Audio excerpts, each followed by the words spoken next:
nouveau sultan roi des Bamoun, Nabil Bombo Djoya. Franck Biya, même s'il est le fils aîné du chef de l'État, reste quand même aussi un citoyen ordinaire camerounais qui peut se déplacer, qui peut aller rendre visite à qui il veut, sans prétention aucune. Bon, je voudrais que le consensus qui semble s'être dégagé des échauffourées du début de cette émission se maintienne.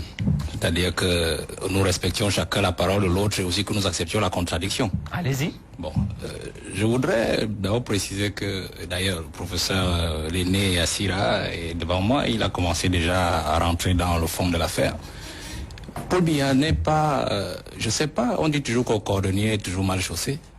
Je ne crois pas que Paul Biya va être le président de la République qui ne fera pas comme les autres.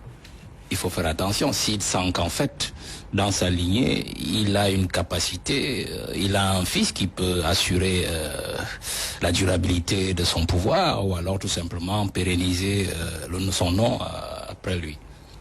Je crois qu'il faut rentrer dans l'histoire. Moi, la petite science politique que j'ai apprise, sous d'ailleurs aussi le magistère du professeur Manassé qui est là, c'est vrai, moi je comprends. Mais je vais peut-être dire des bêtises, il va me corriger. La science politique n'est pas que descriptive, elle est prospective aussi. Et même on n'a pas besoin d'être politologue pour savoir que la politique même en elle-même, là je parle aussi sur ma casquette politique, pour faire la politique, il faut être prospectif. C'est-à-dire qu'il faut déjà imaginer ce qui peut se passer, les différentes possibilités, et pouvoir se dire si le plan A ne joue pas, alors le plan B se fera, le plan C. C'est comme ça qu'on s'en sort en politique. Paul Biya est resté au pouvoir parce qu'il a toujours joué sur la prospective. Beaucoup de gens ont toujours dit qu'il a mis le Cameroun sur pilotage automatique. En fait, en sciences politiques, ça veut tout simplement dire que il a fait une prospection du Cameroun sur des années, au point où il s'est dit, voici ce qui va se passer et je m'impose cette ligne-ci. Alors il peut dormir tranquillement parce que tous les pions sont déjà à leur place et il peut juste contrôler. Donc la science politique n'est pas que descriptive, elle est prospective. C'est même une science, à la fin, dans l'analyse diachronique et synchronique. Quand on dit diachronique, vous convoquez même les choses qui sont passées pour pouvoir lire aujourd'hui et savoir ce qui va se passer demain. Sur l'avenir. Non, Franck Biya, c'est le fils du président. Et pour ça, Bayebek l'a dit, il est dans son droit, c'est un citoyen, comme tous les autres. Ce n'est pas parce qui a dit que le fils du président, lui, sur lui, on a jeté l'anathème. Que quand votre père a été président, vous ne pouvez plus jamais être président. On ne peut plus avoir un président dans votre famille. Non, donc c'est légitime. Que lui-même aussi, il se prépare à cette affaire-là, qu'il s'échauffe. Et même s'il fallait même le comparer, je ne suis pas sûr qu'en le comparant même à certains autres là, il vaudrait moins. Hein. Je ne suis pas certain. Je ne suis pas certain. Ce qui nous échappe peut-être sur Franck Biya, c'est qu'il n'a jamais rien géré du Cameroun. Donc on ne sait pas exactement s'il est capable de faire ceci ou cela. Mais sur le plan de la vue de l'homme, des attitudes, on peut déjà penser qu'il est certainement mieux que d'autres qu'on peut préférer. Parce que vous savez, il n'est pas difficile de connaître qui peut être un bon dirigeant ou un mauvais dirigeant. Regardez simplement les attitudes de quelqu'un. Vous pouvez déjà savoir que celui-ci peut tenir les hommes, celui-ci ne peut pas le tenir. Bon, j'efface cela. Ce que je voulais dire tout simplement, c'est que Paul Biya est sur la ligne. Et je pense que c'est un signe. En communication, on appelle le teasing politique. Je parle pas de la communication pure, mais ça c'est un teasing politique. C'est-à-dire que on a commencé d'abord à vous vendre un mouvement, une association qu'on appelait le mouvement des franquistes. On a vu comment les Camerounais ont réagi. Il y en a qui sont contre, il y en a qui sont pour, on voit qui, et ainsi de suite. Alors, on a vu aussi, depuis 2 semaines, il y a un nettoyage dans ce mouvement franquiste-là. C'est-à-dire que peut-être le mauvais grain, je ne sais pas si c'est lui qu'on enlève, le livret, et c'est le bon qu'on est en train de maintenir. On a aussi vu le créateur de ce mouvement-là qui est venu de l'extérieur. Il a été accueilli à grande pompe cette semaine, je parle sous votre contrôle. Et le 6 novembre, le fils aîné du président s'en va rendre visite à Sa Majesté le roi des Bamous. À la Majesté le roi des Bamous. Et le mouvement vous dit, c'est pas le 5, c'est pas le 7, c'est le 6. Le 6 représente quoi dans ce pays? Le 6 représente justement l'avènement de son père au pouvoir. Et quand vous êtes en politique, vous devez comprendre qu'en fait, s'il a choisi cette journée-là, c'est intentionnel. Il y a une intention. Mais l'intention, ce n'est pas pour le peuple Bamoun, c'est pour le peuple camerounais. C'est-à-dire pour vous dire qu'en fait, que le 6 novembre, le fils du chef est sorti pour aller rendre visite à l'une des majestés les plus influentes de ce pays. Il faut faire très attention. Je n'ai pas besoin de vous le rappeler, M. Bruno Bidjan. Les vieux, je sais que le grand frère Bayebek le sait, le professeur aussi en a certainement entendu parler. Le Cameroun sied sur le plan traditionnel et culturel sur 9 grandes chefferies. On les appelle les 9 du pouvoir au Cameroun. Parmi lesquelles il y a la chefferie Bamoun, dont le roi Bamoun. Il y a le sultan, le Lamido de Rebouba. Il y a le sultan du Margui Wangdala. J'ai cité 3, je vous laisse deviner les 6 autres. C'est-à-dire que pour prendre le pouvoir dans ce pays, il faut d'abord avoir les 9 là, dans votre escarcelle. Laissez-moi vos affaires de constitution là. Laissez ça. Quand Paul Biya a pris le pouvoir dans ce pays, vous avez vu ce qu'il a fait dans tout le tour du Cameroun. Je n'ai pas besoin de vous le rappeler. Il est passé dans toutes ces 9 chefferies là. Dieu seul sait ce qu'on lui a donné là-bas. Dieu seul sait ce qu'on lui a enlevé. Moi, je n'étais pas là. Mais l'histoire nous renseigne qu'il est passé par là. Faut faire très attention. Donc, le fait que le fils du président aille là-bas ne peut pas être anodin. De deux, c'est que, vous voyez Franck Biya, je ne sais pas si vous vous rappelez d'une chose, c'est sa première sortie officielle depuis 39 ans que son père est au pouvoir. Moi, je ne sais pas pourquoi vous voulez passer cela sur le boisseau. C'est sa première sortie officielle où on vous dit Franck Biya est parti de X à Y. On a filmé, on a monté dans les journaux et on nous a dit qu'il est parti rendre visite. C'est sa première en 39 ans. Ça ne peut pas être anodin. Ça ne peut pas être anodin. Je passe là aussi. Chacun va analyser.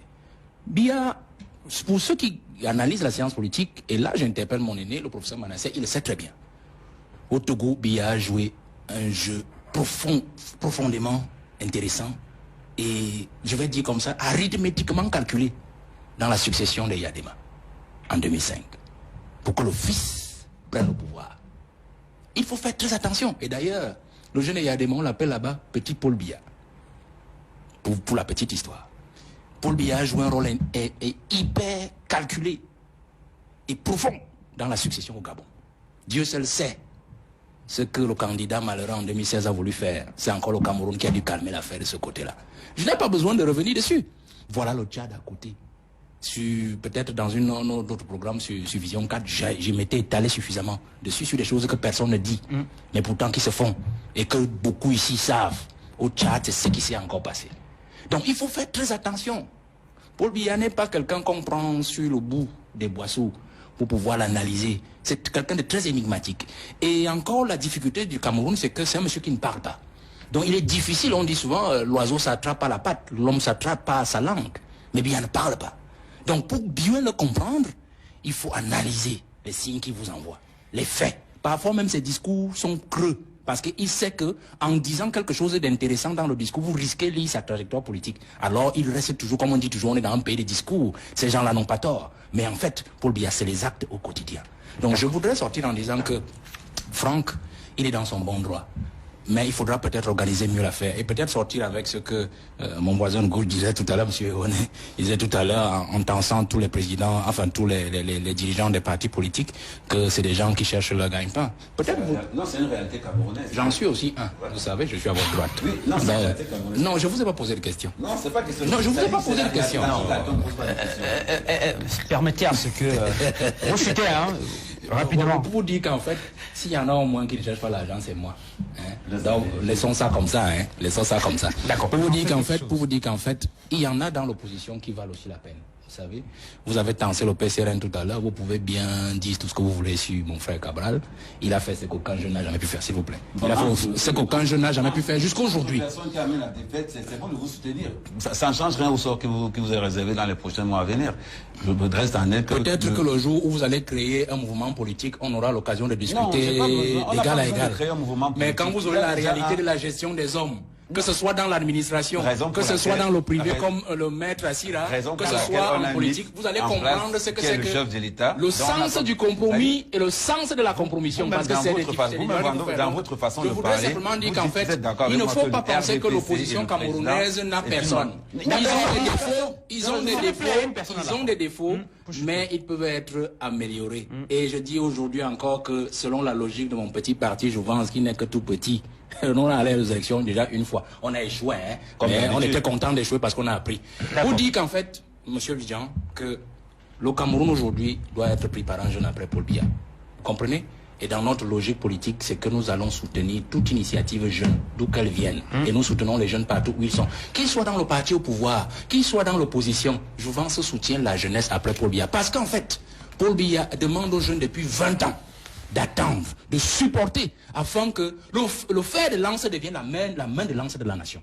Donc pour nous, le moment est venu après lui, qu'il cède, qu'il tienne ses paroles, qu'il tienne ses promesses, qu'un jeune effectivement prenne le pouvoir après lui. Parce qu'après lui, doit prendre le pouvoir quelqu'un qui connaît le prix du pain, D'accord. quelqu'un qui connaît le prix du carburant à la pompe, quelqu'un qui a vécu en tabac, pour ne pas dire dans un quartier difficile, quelqu'un qui connaît la réalité du Cameroun. C'est ça la logique du parti. Merci. Et donc à partir de ces critères-là, si vous- un jeune, vous si les écartez jeunes déjà du parti Franck Biya. RDPC pensent que, bon, Franck Biya, qui n'a pas connu le prix, qui ne connaît pas le prix du pain, ni le prix du carburant à la pompe, qui n'a pas vécu dans les conditions difficiles, lui qui doit pas pouvoir, c'est votre affaire. Nous autres, nous les jeunes, nous allons nous prononcer le moment venu, Merci, lorsque Madame les Sarah. jeunes pourront prendre, Merci. décider Merci. On va de se prendre, retrouver au fronton on va de- prendre une transition de la à la politique. régie qui va